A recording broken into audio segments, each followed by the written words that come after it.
तो ध्यान दीजिएगा, क्वेश्चन है सबसे छोटी आभास संख्या। अच्छा, पहले हम जानते हैं आभास संख्या के बारे में। आभास संख्या किसे कहते हैं? वैसी संख्या जो एक और खुद से विभाजित होती है।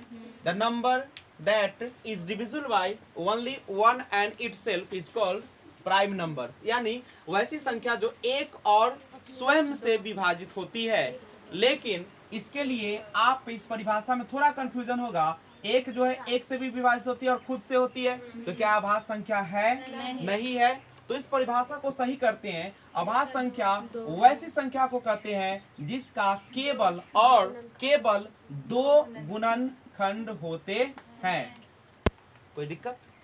जिसका केवल दो फैक्टर्स होंगे वही आपका कहलाएगा आभाज्य संख्या। अगर हम लिख के देखते हैं 1 से लेके 20 तक और उसमें हम चेक करके कोशिश करते हैं कि कौन कौन आभाज्य संख्या है और कौन कौन नहीं है, तो देखिएगा सबसे पहले इसको निकालने का तरीका है, एक तो होगा नहीं क्योंकि इसका एक ही होगा, एक और सिर्फ एक। दो का एक और दो से कट जाएगा, आभाज्य संख्या है। तीन और एक, तीन से दो ही है नहीं। उसके बाद चार का निकालेगा तो एक से कटेगा, चार से, लेकिन दो से भी कट गया, इसमें तो तीन हो गए, गुणनखंड नहीं होगा।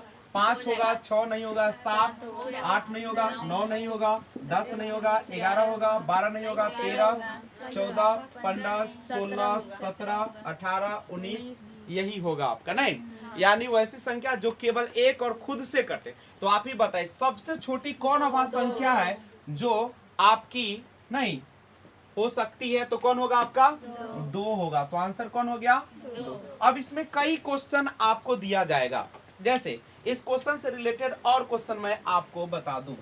जैसे अगर आपको क्वेश्चन एग्जाम में घुमाता है और पूछने के प्रयास करता है कि बताइए ऐसे कि सबसे छोटी सम आभाज्य संख्या बताया जाए, सबसे छोटी सम आभाज्य संख्या कौन है? तो कौन हो जाएगा? 2 कैसी संख्या है? सम है।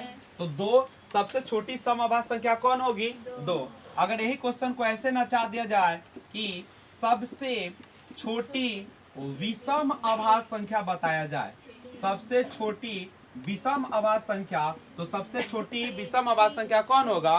3 होगा। क्वेश्चन पूछा जाए कि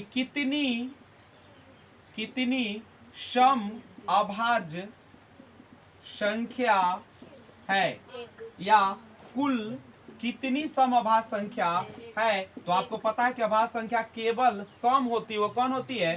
2। और इसकी टोटल संख्या कितना हो जाएगा? 1। यानी आपका आंसर जो होगा 1 होगा। नहीं, अगर आपसे पूछा जाता कि सबसे बड़ी अभाज्य संख्या बताइए, तो we can not define it, हम लोग इसको परिभाषित नहीं कर सकते हैं क्योंकि ऐसा संभव नहीं है। Thanks for watching.